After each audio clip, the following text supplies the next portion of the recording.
Well, I want to welcome you to a different part of our property for today's video, and at least for the introduction. And we are down here at the creek, and you can see here it is behind me. And we're about 300 plus yards from our normal shooting area, way up there. And so I brought a couple of targets down here that will ring here in just a second. But in today's video, we're going to do a deeper dive. I did this in a short form video here recently, but we're going to do a deeper dive with the Rossi 16-inch and the Rossi 20-inch, which is back up at the shooting table. And I'm going to put 24 rounds down range with each rifle, going target to target to target to target, just to see if there's a handling difference. And we're going to talk briefly about chronograph data and see if there is an advantage that one barrel length has over the other. So I think it's going to be interesting, quick and dirty. And then at the end of the video, we're going to step over to the pond, and I want to bring you guys up to speed on some projects that we have going there. Some of them, or one of them, relates to a bunch of beavers that have decided to move in, and some other things we're talking about. But anyway, what a great day. I tried to do this yesterday. The wind was howling, and it was a horrible day to do content. But here we are, beautiful sunshine. The wind's not so bad. Let me get up here, and I'm going to put some shots on these targets, and then we'll head over to the other shooting table.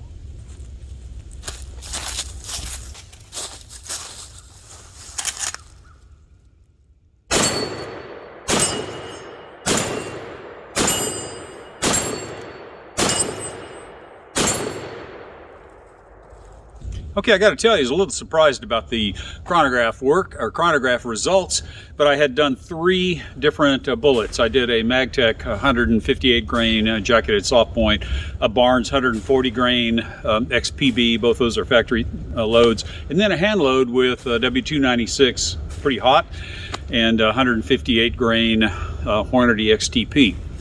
And the results are really pretty stunning. It's a kind of a mishmash. Is that right? Mishmash. But with the 16-inch barrel, I got 1708 with the Magtech. I got 1662 with the 20-inch. With the Barnes, I got 1724 with the 16-inch, and I got 1747 with the 20-inch, and with the hand loads I got 1781 with the 16-inch and 1763 with the 20-inch. So there was no real trend. The 16-inch was faster with some and slower with the others, and vice versa. So I declare that a wash when it comes to the 357 Magnum carbine barrel length. It just really doesn't matter based on the ammo that I tested yesterday. So with that said, let's start putting those 8-shot sequences downrange and see if I can, well, we'll just see what happens.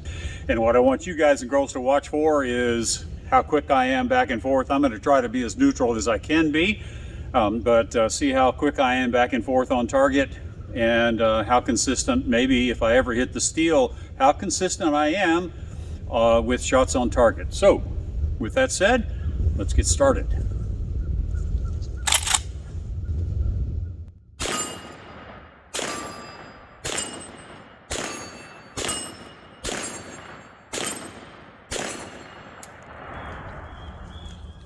One down.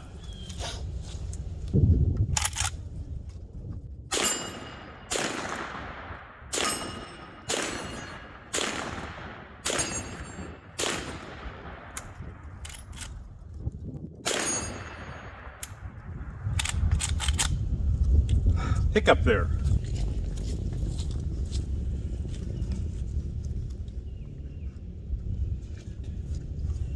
Okay, last sequence with the 20-inch barrel.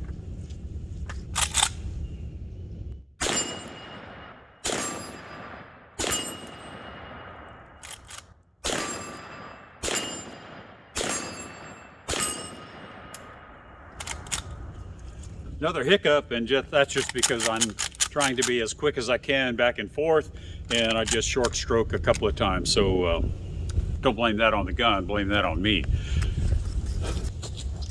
Okay, here we go with the 20-inch Rossi, and I got to tell you, neither one of these guns have been tweaked as far as softening the edges on the loading gate, and so on a cold day, you can imagine what my fingers feel like. But here we go.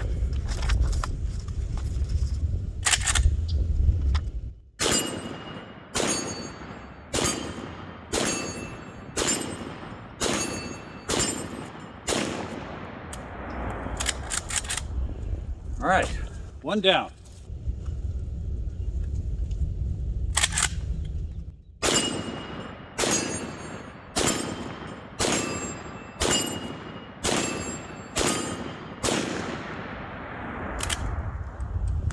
Two down. All right, last one.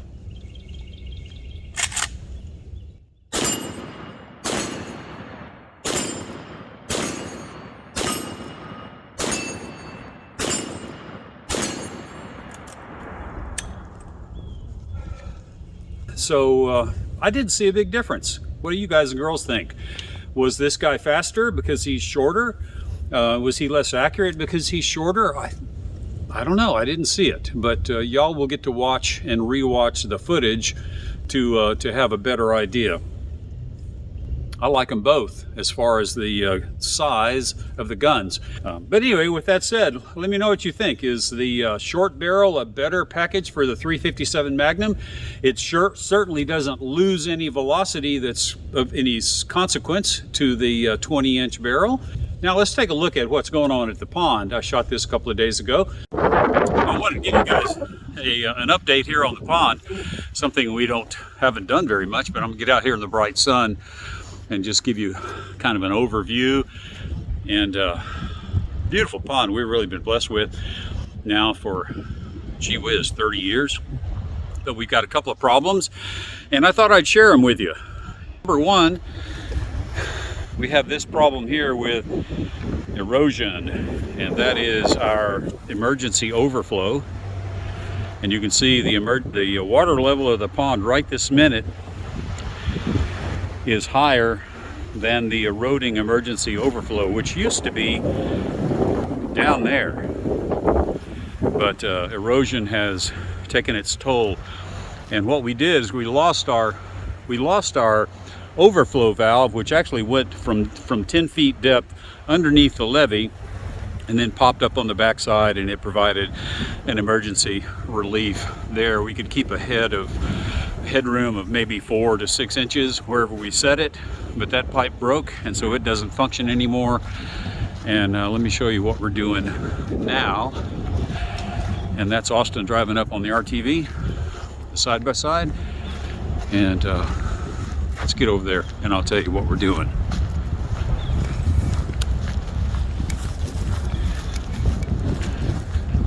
But as I walk, you can see that the woods have crept up on the back of the pond dam, and I've tried to contract a guy to come over here with some heavy equipment and pull the woods back, reshape the back of the levee, put in a new overflow, and kind of get things spiffed up. He gave me a really expensive bid, but under the circumstances, I said yes. And then he wouldn't answer my calls after that. And go figure, you'd think that folks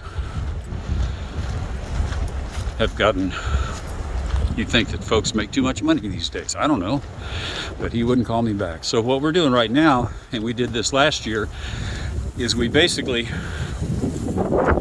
just siphoned water out of the pond through this 1.5-inch pipe. And it's a slow process, but we can, what do we do, Austin? A foot every week, something like that? Yeah, about a foot a week. Well, a foot of water out of the pond will flow through this pipe in about a week.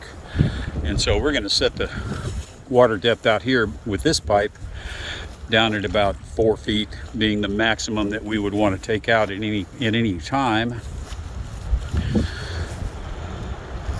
So kind of jerry-rigged, but that's effective. That's right. Until we can get a contractor who needs some money, and then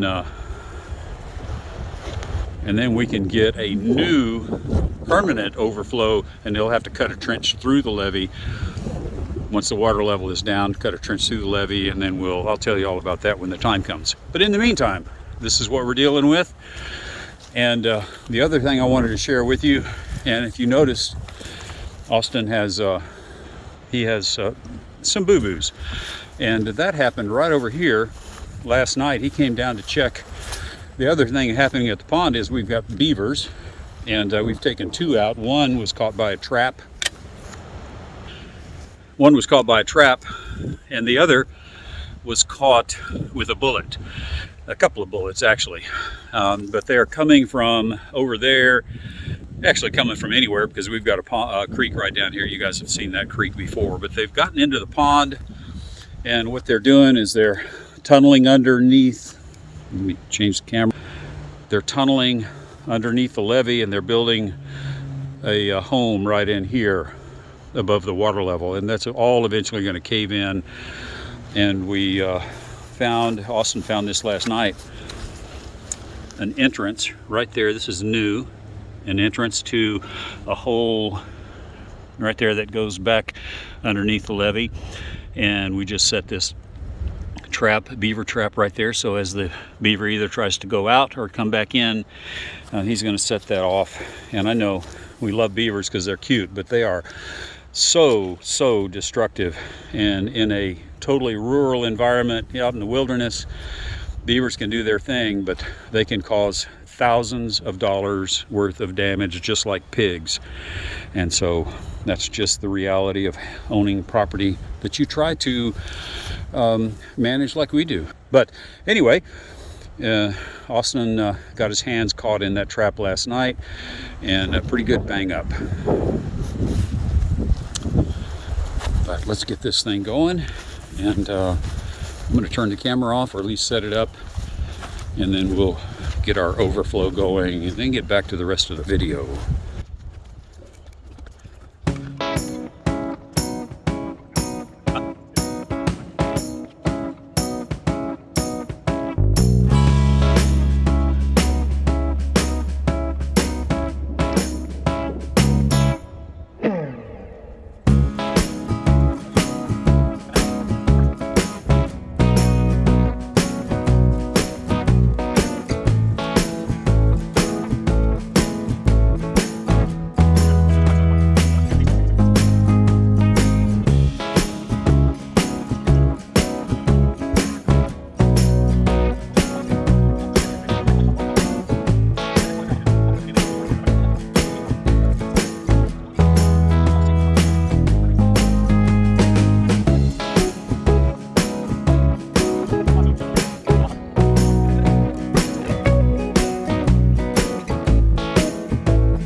See